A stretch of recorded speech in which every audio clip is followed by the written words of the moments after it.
Bem-vindos a mais um estudo sobre como interpretar as profecias bíblicas, em especial as imagens e símbolos apresentados no Apocalipse.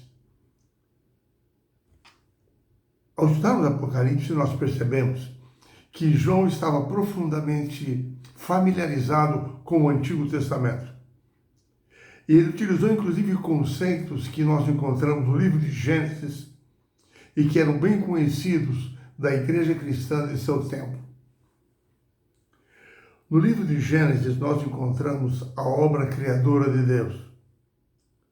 Como o pecado entrou no mundo, como parte do grande conflito entre Cristo e Satanás. No Apocalipse, usando conceitos fundamentados no livro de Gênesis, João mostra como o Criador agiu no grande conflito, no eterno plano de salvação, mostrando como Cristo, afinal, restaurará todas as coisas e eliminará o mal.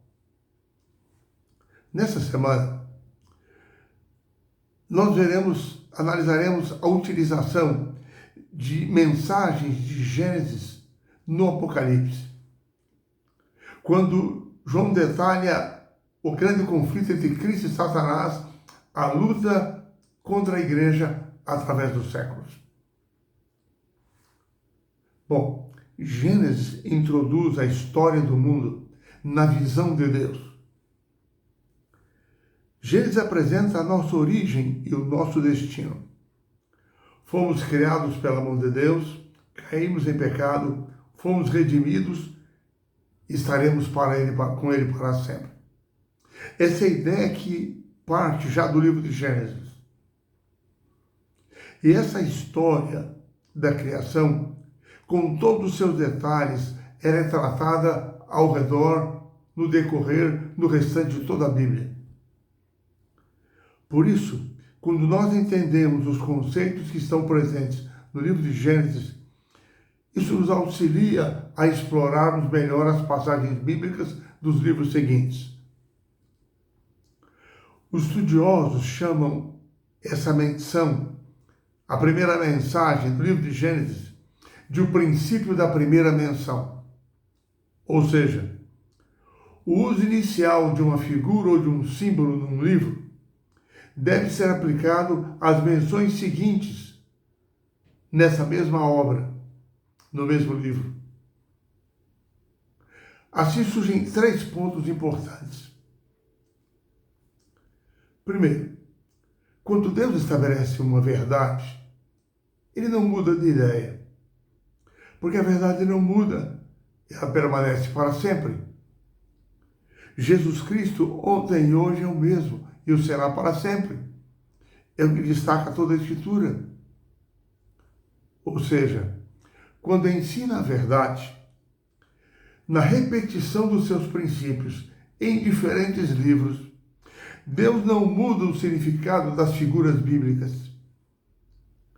Apenas lança mais luz, mais significado, amplia mais aquilo que já apresentou antes. Assim, aquilo que encontramos em Gênesis, ele pode servir de ponto de partida, e é o ponto de partida para entender o restante da mensagem bíblica. Outro sim. Alguns conceitos básicos lançados em Gênesis, eles são ampliados ao longo dos séculos através das Escrituras. E mais ainda, nós percebemos que existe uma coerência completa entre as verdades bíblicas. E existe uma coerência entre das profecias bíblicas entre si. Ou seja, as profecias bíblicas, elas convergem para pontos comuns, elas não divergem entre si. A lição dessa semana nos leva à reflexão de que um ponto importante, quando nós estudamos Gênesis e vamos até o Apocalipse, é entendermos a natureza, compreendermos a natureza do amor de Deus. Para nós podermos entender o pano de fundo do quadro profético. Por exemplo, a primeira menção de amor no livro de Gênesis nós encontramos em Gênesis capítulo 22. Vemos que Abraão amava Isaac e Deus pediu a Abraão que ele oferecesse seu filho Isaac em sacrifício. Ao fazer aliança com Abraão, Deus estava prefigurando o seu amor pela humanidade, oferecendo o seu filho unigênito para morrer por ela.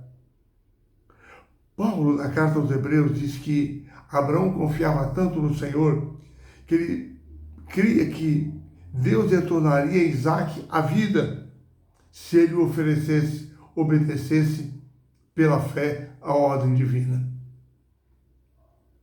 Cada vez que a expressão amor aparece na Bíblia, ela é apresentada por Deus. Por exemplo, no Novo Testamento, em cada um dos evangelhos, ela é apresentada pela primeira vez como uma voz vinda do céu, dizendo: "Este é o meu filho amado, em quem me compraram." No batismo de Jesus, em Mateus, em Marcos, em Lucas, quando aparece pela primeira vez a palavra amor, é Deus falando. Pela primeira vez no Evangelho de João, quando aparece a palavra amor, é quando Jesus diz a Nicodemos: "Deus amou o mundo de tal maneira que deu o seu Filho unigênito, para que todo aquele que nele crê não pereça, mas tenha vida eterna." Essas são palavras de Jesus, evocando a Nicodemos a lembrança do oferecimento de Isaac em sacrifício. E aliás, quando nós analisamos em Gênesis a história do sacrifício de Isaac, nós percebemos que ali, ao se dirigirem ao Monte Moriá, Isaac verificou que estavam levando a lenha e o fogo. Mas ele fez uma pergunta: "Meu pai, onde está o cordeiro para o holocausto?" Deus providenciou naquele momento de prova para Abraão o cordeiro para o holocausto e renovou ali a sua aliança. Mas a pergunta persiste: onde está o cordeiro para o holocausto? E essa pergunta é respondida após Gênesis nos próximos 38 livros do Antigo Testamento. Aquela pergunta de Isaac foi respondida sucessivamente de modo progressivo. Na Páscoa, quando Israel saiu do Egito, depois das comemorações através do século, nas profecias messiânicas de Isaías, Deus sempre prometeu enviar o Cordeiro, o Messias, o seu Filho, para salvar a humanidade. A figura do Cordeiro, a pergunta de Isaac, é respondida plenamente através de todas as Escrituras. Na verdade, quando nós olhamos para o Antigo e para o Novo Testamento, no Antigo Testamento, nós vemos Deus preparando o mundo para a vinda do Cordeiro. No Novo Testamento, nós vemos o Cordeiro vindo em carne e osso para salvar a humanidade. Então, as Escrituras tratam do Cordeiro. E esse é o foco do livro de Apocalipse. Assumindo a natureza humana, ministrando o amor de Deus, se oferecendo na cruz para que todo aquele que crê não pereça, mas tenha a vida eterna. Jesus se tornou o cumprimento de todas as profecias bíblicas. E quando ele apareceu diante de João Batista, ele logo proclamou: "Eis o Cordeiro de Deus que tira o pecado do mundo." E assim como no caso de Isaac, mais uma vez no batismo de Jesus foi ouvida a voz de Deus vinda do céu, confirmando o anúncio de que ali estava o Filho amado.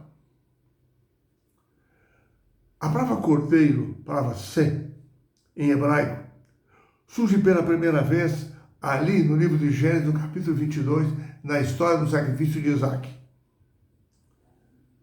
E ela se torna um símbolo frequente de Jesus. E ela aparece mais de 20 vezes no livro de Apocalipse, aplicada à pessoa de Jesus. Mais de 20 vezes no Apocalipse, Jesus é chamado de o Cordeiro. No capítulo 5, na visão do trono de Deus, o que encontramos ali? A visão do Cordeiro, aquele que foi morto e ressuscitou, vivendo e reinando para sempre. Assim é que, amigos, a compreensão da dinâmica bíblica da salvação é fundamental para nós entendermos as profecias do Apocalipse, seu propósito e seu centro. Cristo é apresentado no Apocalipse como o Cordeiro que foi morto. E mais, as profecias do Apocalipse fazem sempre um contraste entre vida e morte. Esse contraste é flagrante em toda a profecia do Apocalipse.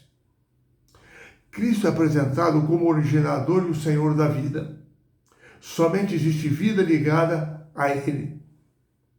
A morte, no Apocalipse, é o oposto da vida. A destruição da vida ocasionada pela separação de Deus. Assim, vida e morte têm um papel importante destacado nas profecias. Cristo é apresentado com sua ressurreição como a solução para o problema da morte no Apocalipse. Porque ele possui vida em si mesmo e ele concede vida àqueles que nele creem. É impressionante como em Gênesis, lá no Jardim do Éden, Deus havia dito a Adão e Eva: não comam do fruto, senão vocês morrerão. Porque comer do fruto significaria duvidar de Deus, se afastar dele e da fonte da vida. Só que o inimigo os tentou dizendo: vocês não vão morrer. Não confiem na palavra de Deus. Assim eles tomaram do fruto e o comeram. A morte tornou-se intrusa e indesejável na história da humanidade. No dizer de Paulo aos Romanos, por um homem entrou o pecado no mundo, e assim a morte passou a todos os homens. É impressionante como, mesmo antes de morrerem, Adão e Eva viram na injusta morte de Abel o que era a morte, a consequência do pecado. Cristo é apresentado no Apocalipse como aquele que possui as chaves da morte. O Cordeiro que foi morto ressuscitou, reina com seus filhos, que viverão com ele para todo sempre. Na linha do grande conflito, sempre, a linha se inicia, a linha de alguma profecia, a partir de algum ponto do grande conflito, e termina sempre com a restauração da vida eterna no reino de Cristo. Outro ponto-chave a nós analisarmos o Apocalipse é nós percebermos que a figura do dragão, representando o inimigo de Deus, é identificada como a serpente do Jardim do Éden. No Éden, o pecado começa com a serpente, e a luta contra o pecado termina na luta contra o dragão, que é apresentado como sendo a mesma serpente. Na verdade, existem dois relatos bíblicos na Bíblia, nos quais o inimigo seduz o mundo inteiro para se afastar de Deus. O primeiro momento é no Jardim do Éden, quando só existiam duas pessoas. O inimigo convenceu Adão e Eva a segui-lo na rebelião contra o Criador. Assim abandonaram o caminho de Deus. Entrou o pecado no mundo e a adoração foi desviada de Deus para o inimigo. O segundo grande momento está no Apocalipse, quando é dito que o dragão, no final da história, identificado como o sedutor de todo o mundo, ele vai estabelecer a besta como seu instrumento, concedendo-lhe poder para que o mundo siga a besta, promovendo um falso sistema de adoração. De Gênesis a Apocalipse, na verdade, a natureza do grande conflito não muda. Por isso é preciso entendermos a teologia de Gênesis para podermos entender como o inimigo, através dos séculos, ou de novos métodos, novas armadilhas, mas o seu caráter, seu objetivo é sempre o mesmo. Com os mesmos argumentos e estratégias que usou lá no princípio. Enfim, Jesus Cristo, ontem, hoje e sempre, será o mesmo. As profecias revelam a nós, em especial no Apocalipse, o cuidado de Deus, seu amor, seu poder ao cuidar de seus filhos durante todo esse grande conflito. As profecias devem alicerçar o nosso amor para com Deus. porque elas estão alicerçadas em eventos históricos que provam a atuação de Deus e de que nós podemos confiar na liderança de Cristo Jesus. Temamos ao Senhor, amemos a sua palavra, estudemos as profecias e cresçamos na comunhão com o Salvador Jesus Cristo.